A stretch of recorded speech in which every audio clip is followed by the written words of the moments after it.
بسم الله الرحمن الرحیم. کابل هومیوپیتک ډاکټر سید حسین شاه تاسو ته مخاطب یم.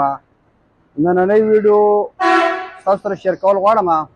دا زموږ یو مریض دی او دا دی په دوبۍ کې. دله موږ ټریټمنټ ورکړی و. د ده سپرم و 30% اکټیو سپرم و او دله موږ ټریټمنټ 2 میاشتې ورکړی و. 2 میاشتې ټریټمنټ نه وروسته د دا ټسټ وکړو نو دا دی 45%. نو دا یو ښه نیوز دی د هغه لپاره هم او زموږ دپاره هم چې یاره الله پاک زموږ په دې لاس کې نوره شفا واچوي ستاسو لپاره او خدای پاک تاسو زموږ په دې ټریټمنټ باندې ښه کړي. په دې موږ خوشحالېږو او په دعاګانو کې مې هم خامخا یاد ساتئ.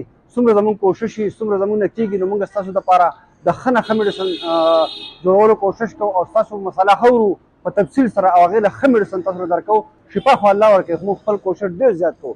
نو په دعاګانو کې مې خامخا یاد ساتئ او دې ملګري ته زما ډېر مبارکي چې خدای پاک دغه مسله دومره حل کړې ده انشاءالله.